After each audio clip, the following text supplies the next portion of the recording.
I'm Denise. She's a non-fiction editor. And I'm Louise. She's a fiction editor. And together, we're the Editing Podcast. Hello, and welcome to another episode of the Editing Podcast. This week, we're diving into something essential to running your editing business. That's right, specifically why doing an annual business review is one of the best habits we editors and proofreaders can get into. And if you're one of our Tier 2 Patreon supporters, there's a special bonus episode where Louise and I talk a little more personally about how we've approached this. Yeah, so it's December 2025 at the time of recording, and it's that time of year when many of us are wrapping up projects and preparing for the holiday season. Oh yes, ho ho ho. And as we're sending out those final invoices, we might start thinking about the year ahead and how it would be good to look back and see how smoothly our businesses have been running over the past year. Exactly. So to be clear, this isn't something you have to do in January. You might prefer to wait until the end of your financial year, but it is good to set aside a specific time, isn't it? Yeah, it really is. And to try to do it roughly the same time each year so that you're comparing like with like. Yeah. So let's start with the basics and talk about what an annual business review actually is. Good idea. So essentially, it's about taking time once a year to step back and look at how your business is doing. For editors and proofreaders, that means reviewing your income, your clients, your workload, your marketing, all of it. Yeah, and the important thing here is that it's about being intentional rather than reactive. So you're asking yourself, what worked this year, what didn't, and what do I want to change? Yeah, exactly. We spend so much time on working in our business that it can be easy to forget to work on it. And a yearly review really helps you check that you're still heading in the direction you actually want to go. Yeah, definitely. And I think it's important to say that this really does matter for editors and proofreaders.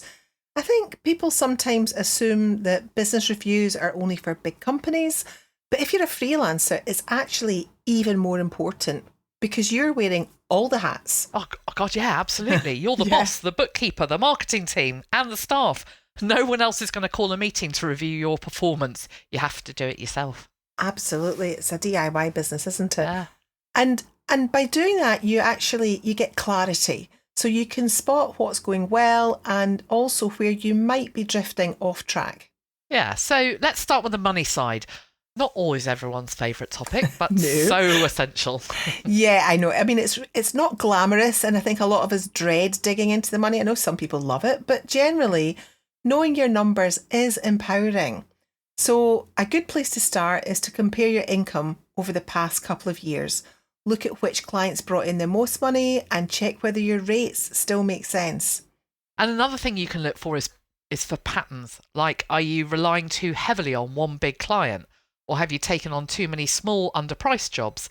And those insights can help you adjust before things start to get tricky. Yeah. And it's also the perfect time to plan a rates review. If your skills and experience have grown, your prices should reflect that. Yeah. And another core thing to focus on as well is a review of your clients and projects. I always find this part really eye-opening. Oh, yeah, same here. So go through your client list and ask, who do I love working with? Who pays on time? And be honest, who stresses me out or doesn't respect boundaries? Oh yeah, that's a biggie, isn't it? And it's not about being harsh. It's about recognising that not every client relationship is a good fit. Exactly. And when you identify your best clients or your best for you clients, you can nurture those relationships. Maybe send a thank you note or offer early booking slots for the next year. Yeah, you can be proactive about them and like you say, like nurture that relationship that you have with them. So the third key thing that you could look at is your services and your goals and looking at whether those two things are actually a good match. Totally. So the kind of work you loved 5 years ago might not excite you anymore. Maybe you want to move from proofreading to developmental editing, or you want to focus on academic clients instead of corporate ones. Yeah, and that is the beauty of freelancing, is that we can adapt. And an annual review gives us the space to make those strategic decisions rather than just drifting along. Yeah, you can pivot so much more quickly when there's just one of you. Yeah. So another key part of a review should be marketing. So here you're looking at where your clients actually come from or where they're not coming from, but you wish they were. Yeah. Oh, yeah. That is so useful, isn't it? So you might discover that most of your new clients came from LinkedIn or through word of mouth. And at the time that you spent tweeting about semicolons didn't really pay off. Exactly. It's also a good chance to update your website, refresh your testimonials, and make sure your portfolio actually reflects your current level of experience, not what you were doing 5 years ago. Yeah, definitely. And just a few tweaks can make a big difference, even if it's just rewriting your bio or updating your photo. Definitely. And it's not always about major revamps, just checking that the information you're presenting to the outside world is current. Yeah. So shall we talk a little bit about training and development? Yeah, because I think that's an area that when we're doing a business review, it can sometimes get forgotten until the end of the year. And editing and proofreading really is one of those fields where we never stop learning. There are always new tools, new style guides, new approaches. So perhaps use your annual review to note what you've learned this year and what you'd like to learn next. Maybe it's a course in plain English, or joining a professional association, or attending a conference. Yeah, or maybe there's a business book on your shelf that's, well, still on your shelf. Your review is about making a commitment to actually reading it. Basically, it's all about staying current and keeping your skills sharp. Yeah, plus training can open up new services or client types that you hadn't considered before. So it's always worth incorporating that into your review. It definitely is. And making space to actually think about that and whether there are opportunities that you want to explore about a change in direction perhaps is a healthy thing to do. Yeah, it is. Now, here's a step in the annual review process that I think a lot of us skip, and that is celebrating our successes. That's so true. We can be too quick to move on to the next project that we forget how to appreciate how far we've come. And we can also be really quick to focus on things that haven't gone so well rather than the successes. Yeah. And I think taking that time to reflect on that and maybe even record it somewhere so you can look back on it is really helpful when you're a solo business owner, a freelancer, where you can't rely on your clients to give you that positive feedback automatically. We either have to ask for it, or when it does come along, like you say, it's easy for us to just sort of let that skim go. Yeah, that's nice. But then actually focus on maybe things that didn't go as well, because I think it's just human nature, isn't it? Yeah. So use your annual review to list out everything you've achieved in the past year. The big projects, the client feedback, or even just the fact that you managed to take a proper holiday. Oh gosh, yeah, that's a really good point actually. That that making time for yourself, making time to rest, and the thing about recording it in some way, it's motivating to see that written down. You realise, oh wow, I really did accomplish quite a lot, and that confidence carries you into the new business year. Yeah, absolutely. Yeah. So for anyone thinking, well, yeah, this all sounds great, but where do I start? Well, here's what we'd suggest. First, block out some time. Literally schedule it like a client appointment. A quiet day in December or January might work well for you, but it's really a personal choice. Yeah. So then what you want to do is gather your data.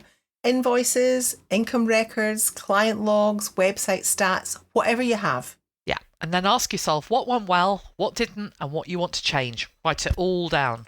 And most importantly, once you have all that data, turn those reflections into actionable goals for the year ahead. Otherwise, you're really just wasting your time. Right, that's really important actually. We need to go beyond just thinking broadly about what we want and be specific about those goals and what actions we're going to take. Yeah. So many of you will have heard of SMART goals, which stands for specific, measurable, achievable, relevant, and time-bound. Yeah, so a couple of examples could be, I'll raise my rates by 10% by April, or I'll update the services page on my website by the end of March. Exactly. And you can even break those goals down into smaller steps and maybe even check in quarterly to see how you're doing. Yeah, and if all that sounds like an incredibly boring thing to do, here's a way to make it less so. Buddy up with another editor. Absolutely, yeah. So some might call that accountability. I think it's motivational. And actually, it's just it's just a bit of plain old fun. It takes a process that might feel a little corporate and it turns it into something that's enjoyable. Yeah, and you might even get some tips off each other that you haven't thought of. I would say not even might. I would say you definitely you will. You will. Because just fresh eyes on it, isn't it? Absolutely. It's fresh, friendly eyes. Someone who's got your back and that's got no agenda, and who can be completely honest with you, and they've got nothing to gain from it. And you're providing the same for them, aren't you? Yeah, absolutely. There's so much to gain from something like that. Yeah. So let's go over the key takeaways. First, doing an annual business review gives you clarity, confidence, and control. Yeah, and it's an opportunity to be honest with yourself about what's working and how to plan, how you're going to fix it if it's not.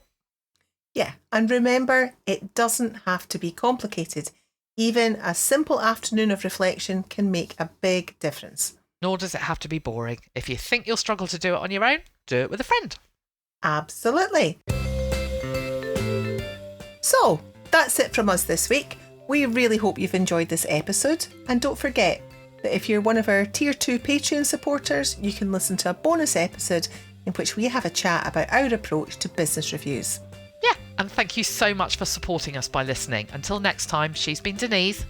And she's been Louise. Join us again soon. Bye. Bye.